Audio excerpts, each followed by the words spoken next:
दोस्तों, चाइना भारत को अग्रेशन दिखाने के लिए लगातार नए नए हथियारों को डिप्लॉय करने की कोशिश करता है, उनका शो ऑफ करता है, उनके संबंधित टेस्ट करता है। यह बात कहीं ना कहीं भारत को बाध्य कर देती है कि भारत भी मेरे डिप्लॉयमेंट के हिसाब से ये चाइना को काउंटर करने के हिसाब से एग्जैक्टली इन्हीं हथियारों को खुद डेवलप करे या खरीदे। XYZ बात एक ही है, यानी भारत के पास भी इस तरह के नए नए हथियार हों, ये भारत की मजबूरी बना दी गई है। और आप लोग कुछ समय से देख रहे होंगे कि भारत भी एक के बाद एक हथियार डेवलप कर रहा है या फिर उन्हें एक्वायर कर रहा है कहीं दूसरे देशों से।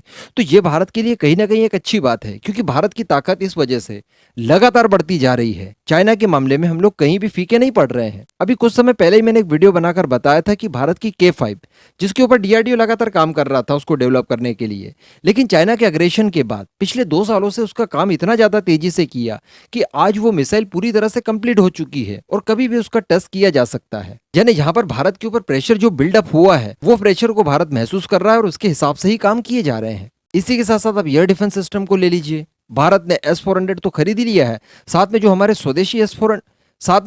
स्वदेशी एयर डिफेंस सिस्टम है उनके ऊपर भी बहुत तेजी से काम चल रहा है। कई सारे एयर डिफेंस सिस्टम हमने लगभग कंप्लीट कर लिए हैं, वो मास प्रोडक्शन में जा चुके हैं। इसी के साथ साथ INS विक्रांत हमने कंप्लीट किया। इसी के साथ साथ बात की जा रही है तीसरे एयरक्राफ्ट करियर के लिए, ये भी भारत के लिए अच्छी बात है। भारत अमेरिका से MQ-9 रिपर ड्रोन्स खरीद रहा है, ये भी अच्छी बात है। इसी के साथ साथ बात करें तो भारत डायरेक्ट एनर्जी वेपन के क्षेत्र में भी काम कर रहा है, बहुत तेजी से उन्हें डेवलप कर रहा है, ये भी बहुत ही अच्छी बात है।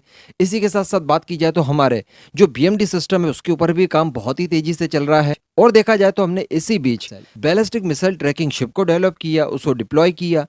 तो कहीं ना कहीं भारत की पावर लगातार चाइना के अग्रेशन की वजह से बढ़ रही है। अब मैं आपको बता दूं दोस्तों कि अगर आप दुनिया भर के सुपर पावर हथियारों की एक लिस्ट बनाएंगे तो उस लिस्ट में आपको एक नाम भी शामिल करना होगा, और वो होगा स्ट्रैटेजिक बॉम्बर। स्ट्रैटेजिक बॉम्बर अपने आप में एक सुपर पावर हथियार है, और सबसे बड़ी बात कि भारत ने इसको आज तक इस्तेमाल किया ही नहीं है। वैसे भारत को इसकी कभी जरूरत पड़ी नहीं है, लेकिन फिर भी एयर डोमिनेंस के लिए ये हमें चाहिए, अब तो हर हाल में चाहिए। इसी के साथ साथ इसके कई दूसरे उपयोग भी भारत कर सकता है। इन्हें ट्रांसपोर्ट एयरक्राफ्ट की तरह इस्तेमाल किया जा सकता है, इन्हें अच्छी खासी दूरी तक मैरीटाइम पेट्रोलिंग के लिए भारत इस्तेमाल कर सकता है, अपनी बॉर्डर्स को सुरक्षित करने के लिए वहां पर पेट्रोलिंग कर सकता है। कुल मिलाकर एक बॉम्बर काम अनेक, बहुत सारे काम आपको ये करके देगा। और सबसे बड़ी बात, आपके दुश्मनों के ऊपर इसकी जो धाक जमेगी ना भाई, वो सॉलिड चीज है। अगर आज की तारीख में भारत केवल अनाउंस कर दे कि जी हाँ, हम लोग एक फुल्ली स्टेल्थ और स्ट्रेटेजिक बॉम्बर बनाने के लिए तैयार हैं, केवल इतना कह देने भर से चाइना की हालत खराब हो जाएगी।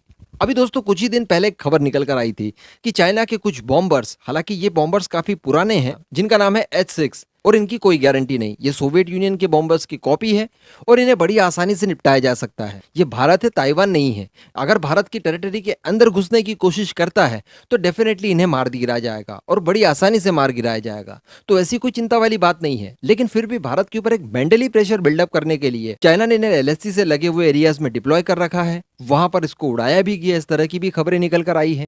इसी के साथ साथ अगर देखें तो हम लोग H-20 नाम का जो चाइना के पास स्टेल्थ बॉम्बर है, वो भी ऑलमोस्ट कंप्लीट हो चुका है, ऑपरेशनल हो चुका है, और वो भारत के लिए सिरदर्द कहीं ना कहीं युद्ध की परिस्थिति में साबित हो सकता है। तो ऐसी परिस्थिति में इन्हें काउंटर करने के लिए भारत को भी एक स्ट्रेटेजिक बॉम्बर चाहिए, वो भी स्टेल्थ आज के जमाने के हिसाब से। अच्छा, यहाँ पर आप कहेंगे कि फिर इसे खरीदें हम कहीं बाहर से या फिर इसे खुद डेवलप करें, तो मैं आपको बता दूं कि यहाँ पर हम खुद इसे डेवलप बड़ी आसानी से कर सकते हैं। उसके कुछ कारण हैं। मैं आपको बता दूं कि भारत एक औरा प्रोजेक्ट पर काम कर रहा है, हम लोग कई बार डिस्कस कर भी चुके हैं कि वो भी एक अपने आप में बॉम्बर होगा, स्टेल्थ होगा। कुल मिलाकर स्टेल्थ टेक्नोलॉजी तो हमारे पास आ ही चुकी है। इंजन की टेक्नोलॉजी भी आई होप कि जल्दी ही भारत के पास आ जाए। जब तक नहीं भी आती तब तक हम लोग इंजन बाहर से बोरो कर सकते हैं। अमेरिका की जनरल इलेक्ट्रिक अच्छा ऑप्शन है। तो ऐसी परिस्थिति में भारत इतना कैपेबल आज की तारीख में है कि एक इंजन को हटा दिया जाए तो बॉम्बर संबंधित लगभग सारे इक्विपमेंट भारत अपने खुद के बूते तैयार कर सकता है, और इंजन में भी कोई बहुत ज्यादा समय लगने वाला है नहीं। तो मेरे हिसाब से ये सही समय है। चाइना के अग्रेशन को यहां पर भी हमें काउंटर करना पड़ेगा। बैलिस्टिक मिसाइल के बदले बैलिस्टिक मिसाइल, हाइपरसोनिक मिसाइल के बदले हाइपरसोनिक मिसाइल, और बॉम्बर के बदले बॉम्बर। यहां पर कॉम्बिनेशन बहुत सॉलिड बैठेगा, क्योंकि वैसे भी हमारी पॉलिसी मिरर डिप्लॉयमेंट वाली रही है। तो यहां पर भारत के लिए एक अच्छा अवसर है। वैसे भी हम लोग चाइना के अग्रेशन को काउंटर करने के लिए लगातार हथियारों को डेवलप कर रहे हैं, तो यहां पर बॉम्बर को बनाने के लिए भी ये बिल्कुल सही समय है। जय हिंद।